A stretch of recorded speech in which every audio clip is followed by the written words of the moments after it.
Ceci est un livre audio autogénéré par Google. De la pratique de l'intelligence économique au service des entreprises. Vers la pratique. On ne peut pas dire que l'intelligence économique ait constitué jusque récemment une priorité française.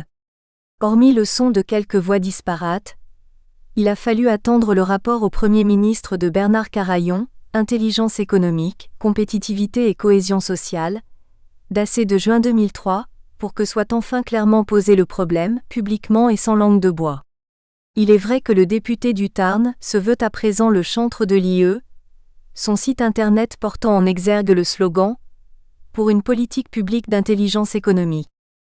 Par ce document de 100 et quelques pages, son équipe d'experts et lui-même ont mis en évidence les lacunes abyssales de notre pays dans le domaine.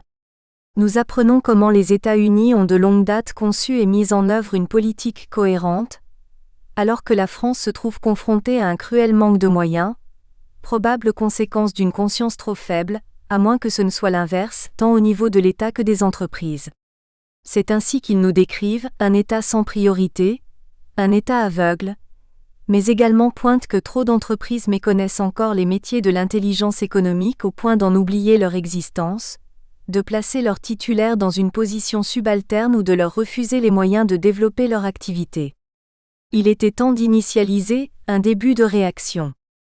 Le préambule du rapport nous en avertit. L'intelligence économique a fait l'objet de multiples définitions d'experts. C'est le moins qu'on puisse dire. Il nous en propose une suite de 3 pages écrites en petits caractères. Certes, elles présentent entre elles certaines convergences, mais tout de même.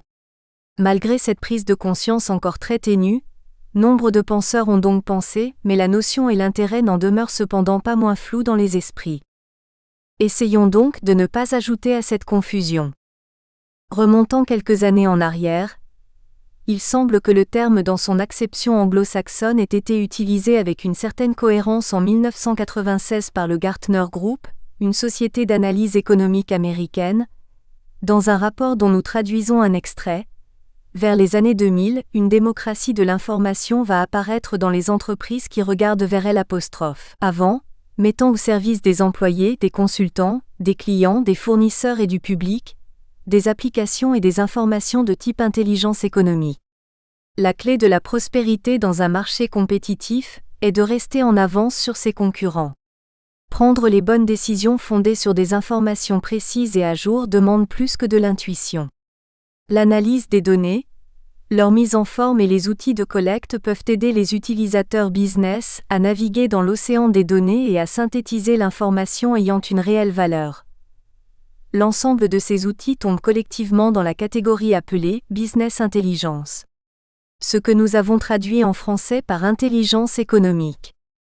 Les entreprises, de l'autre côté de l'Atlantique, sont depuis longtemps conscientes de la valeur de l'information, car business intelligence structurée ou pas, la pratique est ancienne, ainsi que le démontre Alain Juillet, haut responsable chargé de l'intelligence économique, dans un article paru dans la revue Défense. Il y pointe l'antériorité, non seulement des Américains, mais également des Anglais, des Japonais, et stigmatise la prise de conscience tardive de nos dirigeants, jusqu'à cette demande du Premier ministre en 2002 au député Bernard Carayon, qui a débouché sur ce fameux rapport. Dans ce même article, Alain Juillet nous propose lui aussi une définition de l'intelligence économique. L'intelligence économique est la maîtrise et la protection de l'information stratégique pour tout acteur économique, identifiant 3 grands domaines d'action. La gestion du cycle de l'information, la protection du patrimoine immatériel, les moyens d'action offensifs et défensifs fournis par l'information. Le Gartner Group nous parlait déjà d'outils. Depuis leur document de 1996, ceux-ci se sont multipliés, devenant de plus en plus performants, avec comme objectif affiché d'assister les entreprises et les institutions dans la gestion du cycle de l'information. Il suffit pour s'en convaincre d'ouvrir toute bonne revue d'informatique ou de gestion. C'est ainsi par exemple que Arnaud Revel, maître de conférence à l'École nationale supérieure de l'électronique et des applications, avec son équipe du Centre de recherche de neurocybernétique, met au point des agents intelligents capables d'apprendre comment naviguer sur Internet à la recherche de la bonne information. Le rapport Carayon, puis la publicité faite sur quelques affaires récentes, dont J'aime plus est probablement la plus emblématique, a projeté la protection du patrimoine immatériel sur le devant de la scène, au point qu'un fonds d'investissement dédié a été créé. Nous ne nous appesantirons donc pas sur ces deux premiers domaines, gestion du cycle de l'information et protection du patrimoine immatériel, largement couverts. Nous constatons en revanche que les moyens offensifs et défensifs fournis par l'information, troisième élément de l'IE, sont généralement beaucoup plus rudimentaires. Compiler l'information n'est plus un problème. Internet en est l'extraordinaire véhicule. La vraie difficulté réside dans le tri, puis dans l'interprétation pour l'action. Des officines, internes aux entreprises ou sociétés de services ont fleuri, proposant des prestations de veille technologique ou concurrentielle. Expression révélatrice. Elles veillent et compilent. Les rapports qu'elles fournissent sont des synthèses utiles, certes, mais l'information y est rarement interprétée et bien peu pousse jusqu'à l'élaboration de scénarios, ne fournissant ainsi que des embryons de moyens offensifs et défensifs. Ne peut-on aller plus loin, offrir aux entreprises les moyens de transformer cette montagne surabondante d'informations disponibles en un axe stratégique majeur au service des prises de décision, comme suggéré par le Gartner Group?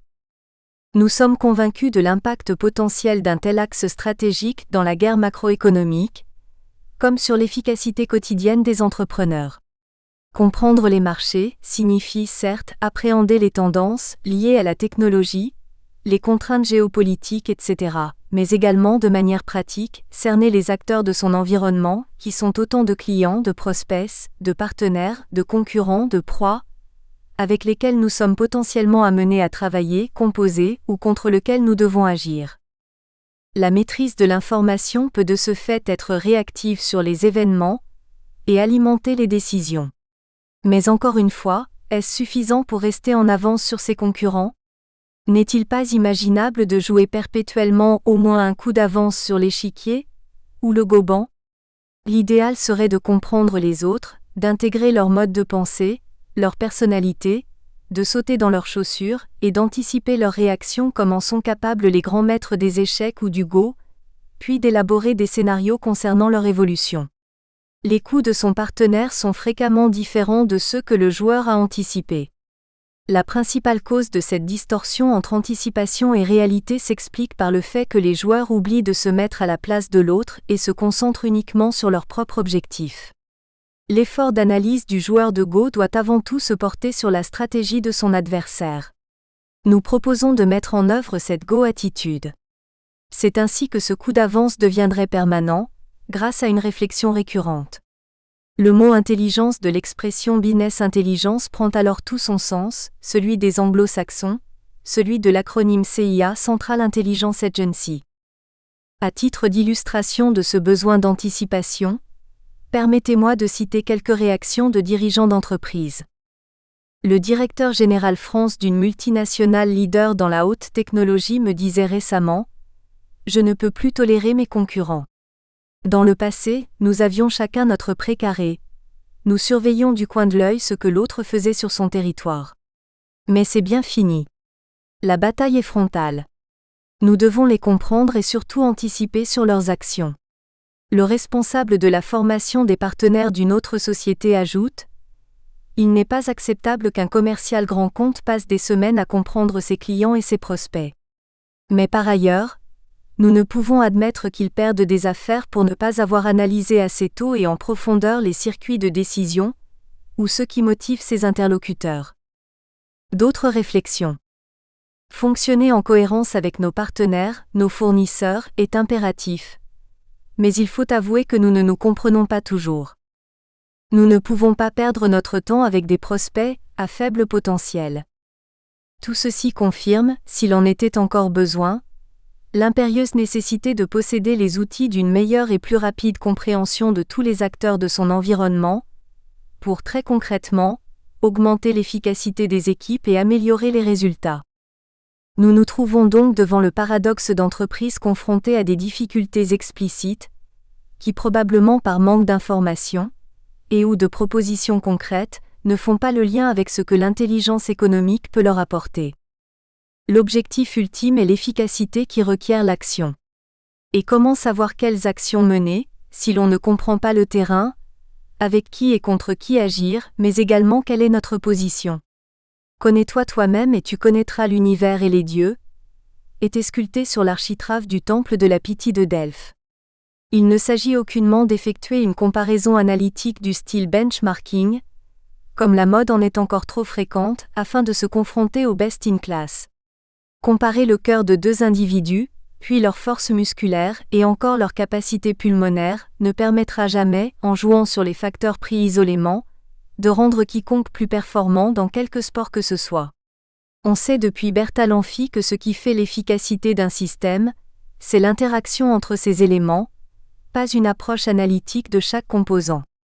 Un système peut être défini comme un complexe d'éléments en interaction. Il ajoute, les caractéristiques constitutives dépendent des relations spécifiques. Pour les comprendre, il nous faut donc connaître outre les parties les liens qui les unissent. Les entraîneurs d'athlètes l'ont bien compris. Il en est de même des entreprises.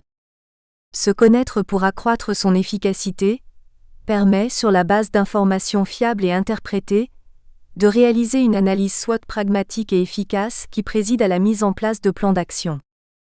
Quelques réflexions également entendues de la bouche de chefs d'entreprise illustrent ce point. Je sais que mon entreprise doit évoluer, mais dans quel sens ? La croissance de ma société est forte, cependant ma position est-elle si enviable ? Le marché est difficile, sommes-nous armés pour y faire face ? Mes concurrents m'attaquent. Suis-je prêt à les contrer ? Avons-nous les moyens de prendre l'initiative ? Ma stratégie n'est pas aussi précise que je le souhaiterais. Mes ressources sont-elles donc les bonnes ? Notre ambition est donc de fournir aux responsables les éléments d'une approche avant tout pragmatique de l'intelligence économique, pour les aider à trouver concrètement dans la maîtrise de l'information, les moyens de comprendre les acteurs de leur marché, eux-mêmes comme les autres, d'anticiper les actions et les évolutions pour éviter de subir, et mettre en place les plans d'action qui, en pesant sur leur environnement, auront la plus forte probabilité de fournir des résultats concrets. Vous constaterez qu'il n'est là rien que de très pratique, même si la nécessaire formalisation de la méthodologie a poussé au travers de l'expérience, à l'élaboration d'une théorie à partir de ce qu'était à l'origine un savoir-faire. Cependant, en paraphrasant l'amiral Philippe de Gaulle à propos du général, il n'est pas ici question d'apprendre à devenir visionnaire, mais seulement d'analyser et de déduire. Approche de la méthodologie E égale SC2. L'objectif est donc clair. Fournir des outils aussi simples que possible permettant une compréhension rapide des entreprises afin d'agir avec ou contre elles. Pour ce faire, plaçons-nous dans le contexte des problématiques réelles. Lors d'un colloque organisé en Californie par Cisco pour ses partenaires, peu de temps avant que n'explose la bulle Internet, un livre a été remis à tous les participants, préfacé par John Chambers, président de Cisco. Cet ouvrage était censé montrer comment être plus efficace en appliquant des préceptes dont les produits du constructeur seraient évidemment les outils. Certaines affirmations doivent donc être prises avec prudence, cependant. En voici quelques extraits traduits par nos soins. Le leadership est la puissante combinaison de stratégie et de personnalité. Mais si vous devez vous passer de l'un des deux, laissez tomber la stratégie. Et plus loin ? Ce qui amène le succès. Une mise en œuvre impitoyable. Une société doit être capable d'identifier et de mettre en œuvre rapidement les opportunités. Le pilotage sur le concret. L'emphase doit être mise sur les activités mesurables et pouvant être évaluées. On donne aux employés des primes à l'atteinte de ces objectifs. La focalisation sur l'immédiat. Si le process ne peut pas être réalisé, disons en 3 à 6 mois, la société devrait changer pour quelque chose qui le peut. La philosophie des versions. Les sociétés qui réussissent reconnaissent la nécessité de développer et modifier en permanence leur e-business. Être piloté par une vision. Les sociétés doivent développer un portfolio de solutions e-business qui peuvent supporter et communiquer une vision claire, habituellement un plan à 12-18 mois. Les discours de Carly Fiorira, maintenant ex-CEO de Hewlett-Packard, sont également révélateurs. Quelques citations. Dans mon industrie, nous vivons aujourd'hui dans un monde où moins de 10% de la population mondiale a les moyens d'acheter nos produits. Maintenant, je pense que le travail d'un CEO est de penser à environ 10 ans, pas juste au trimestre. En conséquence, si nous regardons en avant pas juste le prochain trimestre, mais la prochaine décade, nous savons que beaucoup des marchés, des consommateurs, des idées, des partenaires et des employés dont nous avons besoin pour croître viendront des autres 90%. Et ce que nous voyons alors est qu'en étant directement impliqués dans les projets de développement et d'éducation dans les pays en développement, dans les communautés ici aux US ayant peu de moyens d'accès aux technologies, autres que les privilégiés, nous inventons des produits que nous n'aurions jamais imaginés autrement. Oui, la mise en œuvre court terme est importante, mais finalement je pense qu'une exécution court terme ne mène nulle part sans stratégie à long terme, même s'il est également vrai qu'une stratégie à long terme sans mise en œuvre court terme ne mène nulle part. Qui a raison? Est-ce si différent? Les deux appliquent, avec il est vrai des notions de temps assez dissemblables, le précepte du livre des Proverbes, versets 29 à 18, maintes fois cité par Peter Senge. Where there is no vision, the people perish. Sans vision, le peuple périt. Quoique appréciant différemment le temps, pour Cisco, long terme signifie 12 à 18 mois, pour Carly, 10 ans du temps de Fiorina. Ils se rejoignent pour mettre l'accent sur une exécution efficace, en français la mise en œuvre, bien que cette traduction ne comporte pas la force du terme américain dans le contexte d'une vision. La différence réside probablement dans l'ordre des priorités. Court terme pour Cisco, long terme pour HP. Pour Carly Fiorina, la vision long terme a des retombées sur l'exécution, être opportuniste et prioritaire pour Cisco. Quelles sont les origines de ces différences? Certainement en partie la philosophie des créateurs et des dirigeants. Carly est diplômée d'histoire médiévale et de philosophie de l'université de Stanford, et la culture de l'entreprise sous influence réciproque. Les deux, HP et Cisco, sont des entreprises respectées, même si le NYSE, après avoir émis des doutes sur la stratégie de Carly, a obtenu sa tête, parce que le profit n'était pas tout de suite assez élevé à leur goût et qu'elle refusait de démanteler l'entreprise. Nous pensons que la probabilité d'un démantèlement de la compagnie augmente, a écrit l'analyste Steven Milunovich de Merrill Lynch & Co., cité par Businessweek. Cela montre intuitivement qu'existent différentes cohérences globales, dont les résultats ne sont certes pas toujours à hauteur des espérances des actionnaires, mais composés d'éléments s'imbriquant logiquement pour faire fonctionner une entreprise. Comprendre ces cohérences en disposant d'un modèle doit permettre à travers l'information accessible, communication officielle, articles de presse, commentaires, de percevoir fonctionnement et stratégie. La problématique, pour créer cette méthodologie, consiste alors à établir les indicateurs concrets qui, à partir des faits et des actions recensées, donneront les clés autorisant d'introduire l'entreprise étudiée dans le modèle. La production d'un tel référentiel, au-delà de la compréhension des autres ou de soi-même, assistera le responsable dans l'élaboration de sa stratégie.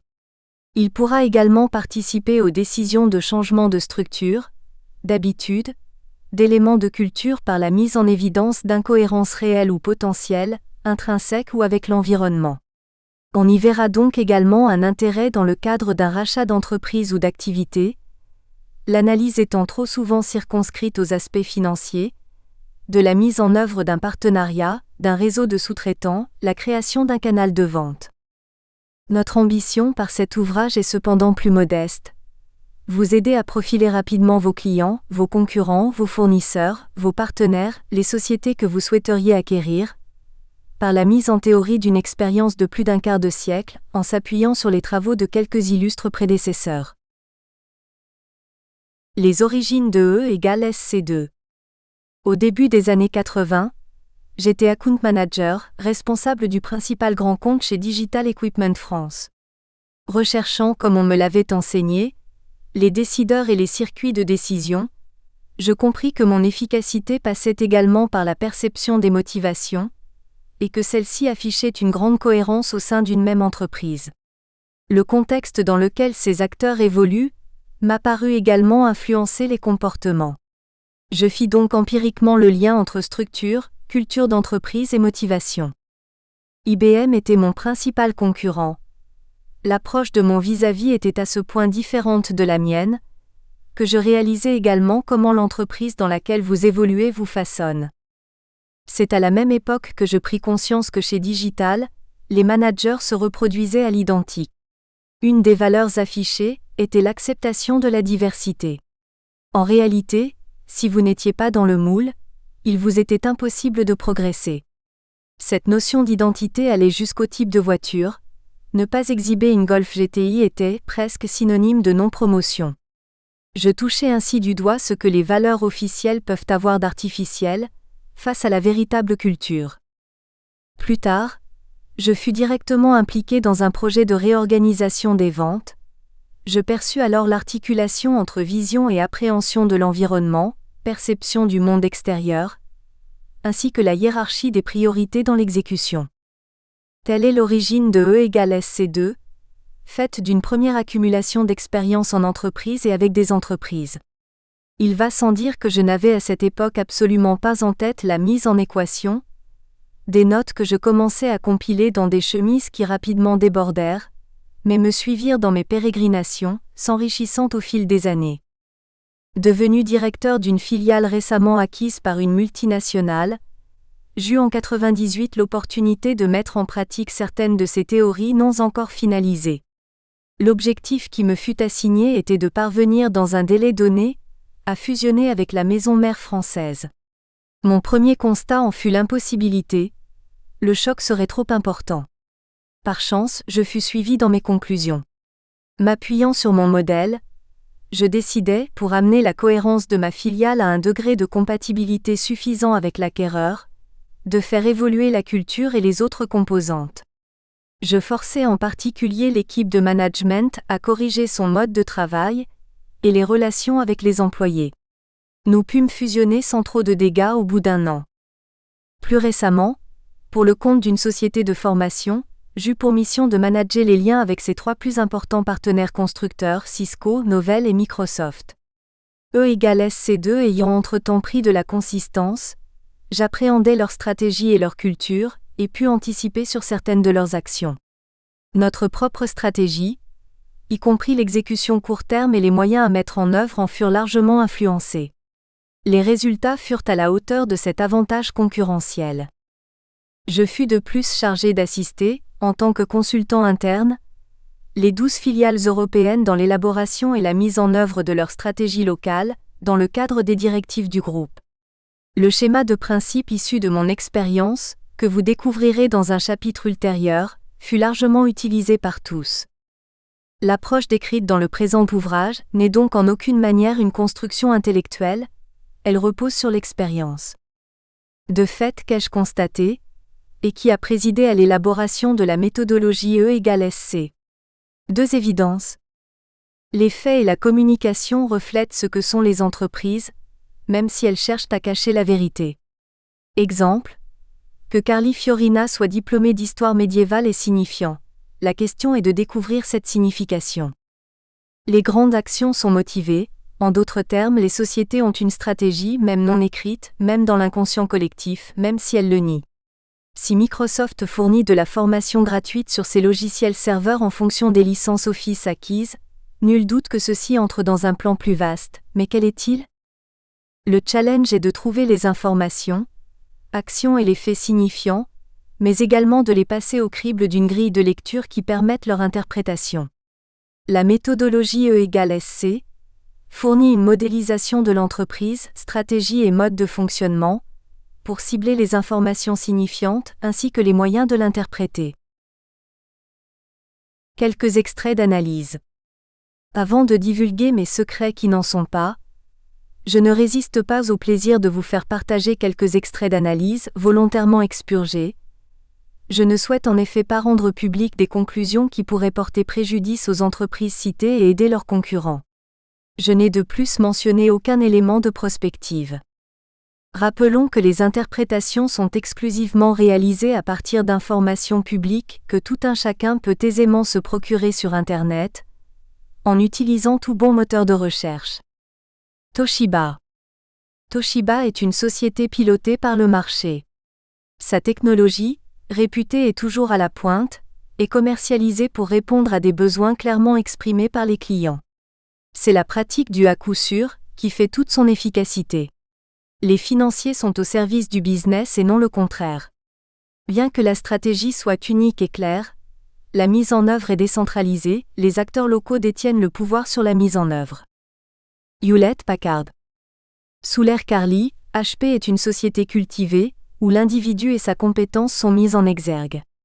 Pour être considéré, il peut être important d'afficher des centres d'intérêt extérieurs à l'entreprise. Chacun est responsable de lui-même, de ses décisions, comme de ses compétences, car le plus compétent décide où qu'il soit. HP est donc une société réellement internationale.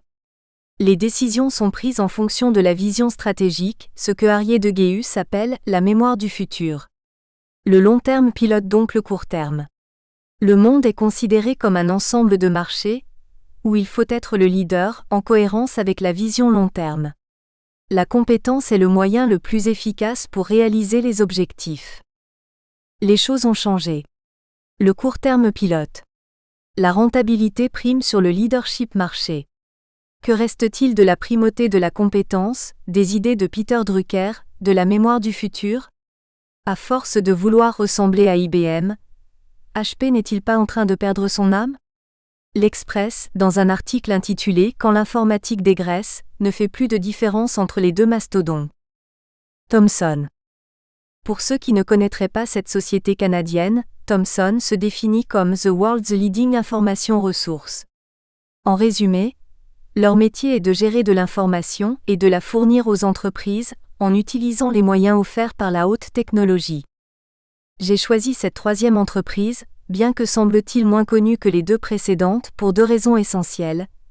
J'apprécie les personnes que j'ai pu y rencontrer, et elle se différencie des deux précédentes tant par son activité que par ses caractéristiques.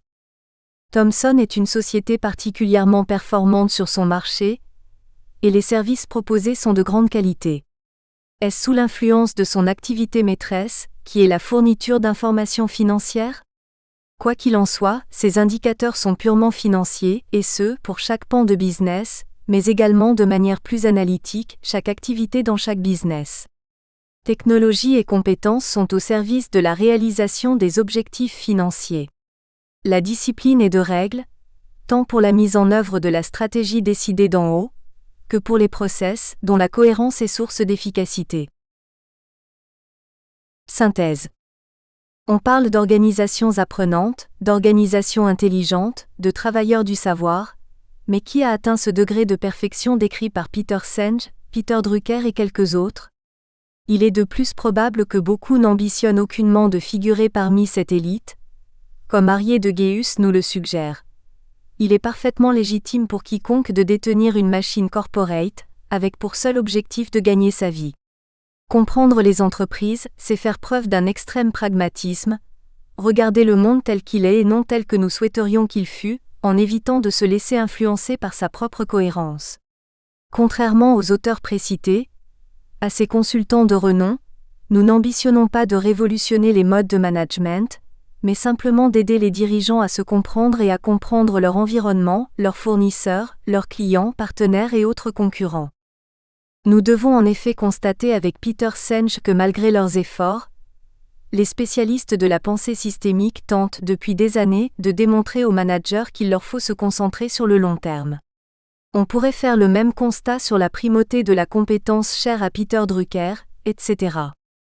Les entreprises ne sont pas idéales, ne permettent pas à leurs employés d'être au maximum de motivation, de rendement au sens de fourniture de leur énergie disponible, ne décentralisent pas de manière optimale les décisions, n'ont pas de vision véritablement mobilisatrice, même si faire ces choix a des conséquences. C'est un fait. Nous étudierons la perfection, et la culture qui y est liée, la considérant comme la phase ultime, le sommet de la pyramide. Cependant, sans jugement de valeur, nous allons décrire les autres formes de cohérence d'entreprise que nous avons rencontrées. Si à cette occasion certains se reconnaissent et découvrent qu'une cohérence différente pourrait accroître l'efficacité de leur entreprise, tant mieux. Nous penserions avoir fait œuvre de salut public. Mais attention, changer de cohérence ne se fait pas sans douleur. Nous proposons donc cette approche pragmatique de l'intelligence économique qui concerne les moyens d'action offensifs et défensifs fournis par l'information, pour en faire une utilisation concrète. En d'autres termes, Aider à plonger légalement au cœur des entreprises à partir des informations publiques et des faits connus pour accroître l'efficacité du marketing, des commerciaux, des acheteurs et plus généralement du management. Regardons par la fenêtre chez les autres, en toute légalité. S'il s'agit d'un concurrent, déchiffrons ses actions et sa communication, analysons comme de l'intérieur ses véritables forces et ses faiblesses, et pourquoi pas. Anticipons comment il compte agir sur le marché. Agissons avec un coup d'avance. Pour ce qui est d'un client, d'un prospect, ne perdons pas de temps. Déterminons a priori les circuits de décision, les motivations. Ciblons les projets auxquels nous pouvons répondre avec une probabilité importante de réussite. Agissons rapidement, et à bon escient. Tâtonner, ne pas agir à temps, doivent être simplement exclus. Avec un partenaire, tâchons d'acquérir la capacité de se mettre sur la même longueur d'onde. Si donc nous sommes capables de déchiffrer pourquoi nos clients, nos prospects, nos concurrents existent, quelles sont leurs ambitions, ce qui les fait agir et comment nous saurons comparer l'image qu'ils veulent projeter avec la réalité. Émettre des hypothèses sur les actions futures et élaborer des scénarios. Créer et mettre en œuvre des plans d'action plus efficaces. Bien entendu, nous serons amenés à jeter des bases théoriques sur l'entreprise, sa stratégie et son mode de fonctionnement. Pour ce faire, nous allons en premier lieu étudier les composantes qui font qu'une entreprise fonctionne et apprendrons à les reconnaître. Puis nous les relirons et appréhenderons l'entreprise dans son ensemble, sa cohérence. À mesure que nous progresserons, nous montrerons comment ces différentes étapes entrent dans la compréhension d'un client, d'un prospect, d'un concurrent. Dans cette optique, nous allons dans tout ce qui suit, considérer l'entreprise au travers d'une double approche systémique. Cybernétique tout d'abord, c'est-à-dire comme une entité régulée, destinée à produire des résultats à partir de ce qu'on lui demande de faire. Anthropomorphe ensuite, les deux schémas présentant deux aspects complémentaires du même modèle. Systémique et entreprise. La systémique au service de la méthodologie E = SC2. Pourquoi une approche systémique ? 3 raisons essentielles. La systémique rend compte de la complexité. Alors que dans le passé la science essayait d'expliquer les phénomènes observables en les réduisant à un jeu d'unités élémentaires étudiables indépendamment les unes des autres, des conceptions apparaissent, s'attachant à ce qu'on appelle vaguement la totalité, c'est-à-dire des problèmes d'organisation, les phénomènes ne se réduisant pas à des événements locaux, les interactions dynamiques manifestées dans la différence de comportement des parties quand elles sont isolées ou situées dans un ensemble complexe, etc. Des systèmes de divers ordres qui ne peuvent s'appréhender par l'étude de leurs parties prises isolément. La pensée systémique nous permet de nous simplifier la vie, en permettant de connaître les schémas qui sous-tendent les événements auxquels nous assistons et leurs détails. Ce qui signifie que nous rendons compte de manière simple de la complexité. L'approche systémique de l'entreprise a été mise à l'épreuve des faits. Citons de nouveau Peter Senge. Selon lui, une entreprise, un département, etc. sont des systèmes qui peuvent être considérés de différents points de vue. On peut par exemple analyser un supermarché comme un système de production de profit, en se plaçant du point de vue du management, un système pour gagner sa vie, dans l'esprit les caissières, et un système d'approvisionnement pour les clients. Nous cherchons à la fois l'efficacité et la rapidité d'exécution. Nous devons ainsi demeurer aussi synthétiques que possible, évitant l'écueil pointé par Peter Senge, de la plupart des analyses de systèmes qui s'attachent à la complexité de détails. Les simulations tenant compte de milliers de variables et d'un assemblage compliqué de détails nous empêchent souvent d'observer les schémas et les relations essentielles. Ce sur quoi Michel Godet renchérit, un modèle sophistiqué comprenant des milliers d'équations ne décrit pas nécessairement mieux la réalité.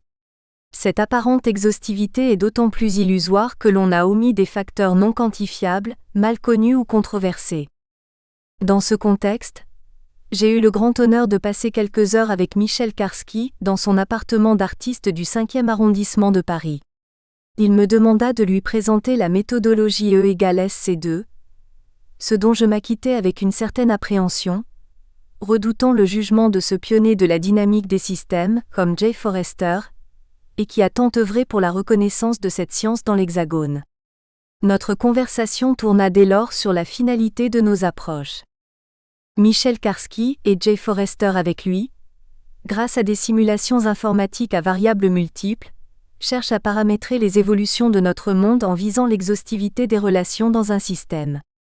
Face à l'écran 21 pouces, l'artiste me décrivit une simulation présentant des centaines de boucles. Je sus alors que le jugement de Michel Godet est excessif, car les résultats peuvent être impressionnants, en particulier par les simulations possibles et la mise en évidence des paramètres prépondérants. C'est ainsi que peut être réalisée l'analyse prospective d'un marché, prenant en compte l'influence réelle des divers paramètres. Mais ces chantres de l'analyse systémique, de la dynamique des systèmes complexes, du titre de l'ouvrage non publié en tant que tel dont Michel Karski m'a offert un exemplaire, ne cherchent pas à comprendre individuellement les acteurs de l'environnement dans le temps présent. Ils se focalisent sur des données chiffrées, et sont ainsi capables par exemple de quantifier l'évolution du marché du transport. Ces simulations présupposent cependant la continuité des évolutions, excluant les ruptures brutales, les discontinuités. E égale SC2, en revanche, propose de comprendre l'entreprise et uniquement l'entreprise, certes placée dans son environnement, mais en tant qu'entité actuelle. Pas de données quantitatives, mais une approche qualitative des paramètres qui font qu'elle existe et fonctionne maintenant. De plus, les ruptures telles qu'une acquisition, un changement de direction sont pris en compte, comme autant de faits et d'actions signifiants pour l'élaboration éventuelle de scénarios la concernant. Nous ne sommes pas concurrents, fut la conclusion de Michel Karski. Donc, pas ici de simulation, pas de variables multiples, mais des schémas et des relations essentielles. Ce que nous appelons notre modèle. Approche des systèmes. Pénétrons maintenant dans le concret de l'entreprise, et analysons ce qui préside à l'utilisation d'une approche systémique. Pour ce faire, revenons à l'origine du concept de système en nous référant à celui qui fut un des pères de la systémique, Ludwig van Bertalanffy. Probablement le premier dès 1968, il a proposé une vision généralisée de la systémique pour la... Nous espérons que vous avez apprécié cet aperçu. Pour continuer à écouter ce livre audio sur Google Play Livres, utilisez le lien dans la description de la vidéo.